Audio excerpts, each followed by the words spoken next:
इष्टान् भोगान् हि वो देवा दास्यन्ते यज्ञभाविताः तैर्दत्तान् प्रजायैभ्यः यो भुङ्क्ते स्तेन एव सः। प्रिय दर्शकों नमस्कार, एक बार फिर से उपस्थित हूं आप सबके सामने आज बुधवार के कार्यक्रम में छठे, आठवें और 12वें भाव से संबंधित एक अद्भुत बात लेकर के जो आपको प्रसन्न कर देगी अपनी कुंडली में। ये चीज अगर बन रही हो तो जरूर देख लीजिएगा। कार्यक्रम के आरंभ में बोले गए श्लोक का अर्थ बताने वाला हूं, तो बन के रहिएगा, कहीं जाना नहीं है। छोटा सा कार्यक्रम है, देख के जाइएगा। आइए शुरू करते हैं आज का कार्यक्रम।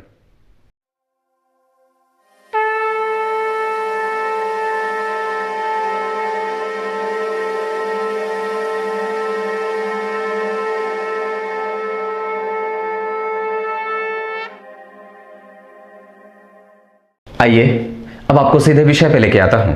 बात सिर्फ इतनी है और वो बड़ी गंभीर है पर समझने लायक है। आपकी कुंडली में छठे, आठवें और 12वें भाव के अधिपति, ध्यान से समझिएगा, जन्म कुंडली के छठे, आठवें और 12वें भाव। अब ये छठा, आठवां और 12वां भाव कौन सा है, अब ये भी बता देता हूं। ये पहला भाव है, ये दूसरा, ये तीसरा, ये चौथा, पांचवां, छठा भाव ये है। सातवां भाव इसे कहते हैं, आठवां यहां, 9, 10, 11 और 12। जन्म कुंडली में 12 भाव होते हैं।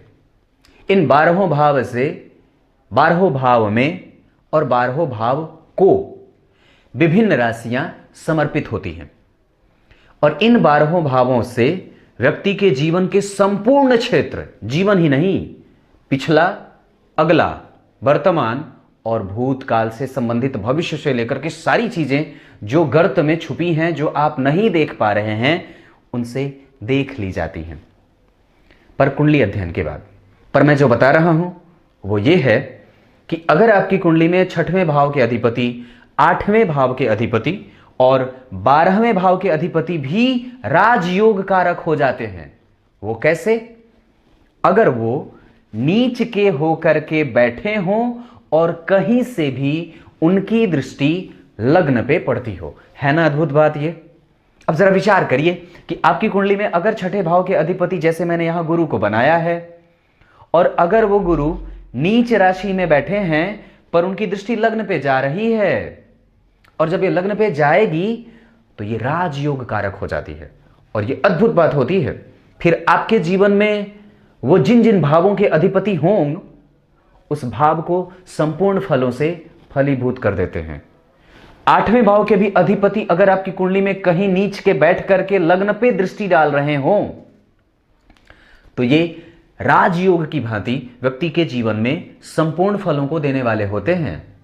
और खास करके तब जब उनकी दशा आ रही हो और उस दशा में आरंभ का वक्त आपने काट लिया हो, मध्य का वक्त काट लिया हो, अंतिम दशा में, या कभी भी परिणाम दे सकता है ग्रह। अब उसमें उसकी स्थिति देखनी होती है कि वो किस ग्रह के साथ मैच कर रहा है।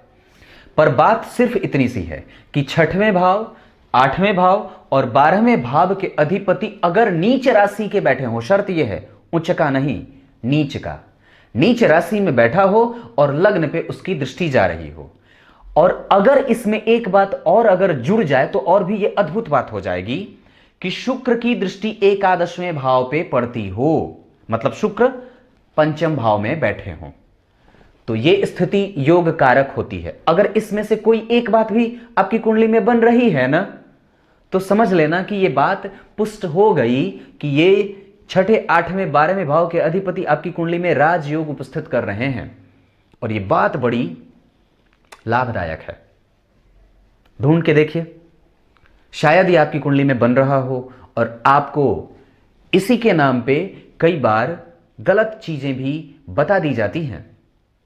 तो ध्यान से देख लीजिएगा। कार्यक्रम खत्म, आरंभ में बोले गए श्लोक का अर्थ बता देता हूं। बस उतनी ही बात बताऊंगा जितनी आवश्यक है।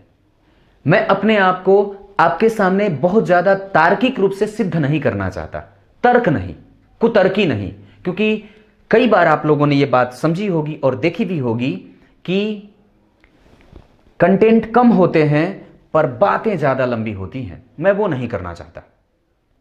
आपका वक्त बड़ा कीमती है मेरे लिए, और इसमें सिर्फ वही कहूंगा जिससे आपको विषय मिले। फालतू की बात नहीं, बकवास पसंद नहीं करता और ना करना चाहता हूं। सिर्फ वही जो आपके लिए जरूरी है। कैसा लगा जरूर बताइएगा। तब तक के लिए इजाजत दीजिए। कार्यक्रम के आरंभ में बोले गए श्लोक का अर्थ बता देता हूं। गीता जी के दूसरे अध्याय के 12वें श्लोक में भगवान ने बात कही है। क्या कही है? आप अगर धर्म के पथ पर चल करके, जैसा ब्रह्मांड नियंता ब्रह्मा जी ने बताई है बात, उस तरीके से अपना जीवन यापन कर रहे हो, या फिर जो भी धन कमाया है अगर दूसरों को नुकसान किए बिना कमाया है और उसे धर्मार्थ लगाया है, तो ये श्रेष्ठ बातें हो जाती हैं। पर अगर जो नहीं लगाया है और सिर्फ अपनी जेबें भरी हैं, तो वो चोर होता है। चोर होता है, चोर होता है। अब सोच के देखिएगा, काफी है ये। अगर खुद कमाया और खुद ही खा गए, धर्म में न तो लगाया और न आपके उस धन से किसी को लाभ हुआ, तो आप चोर हो। आप चोर हो, और बिल्कुल हो। ये मैं नहीं, हमारा धर्मशास्त्र कहता है। बुरा लगा, कोई फर्क नहीं पड़ता। तब तक के लिए इजाजत दीजिए। बहुत बहुत नमस्कार करता हूं।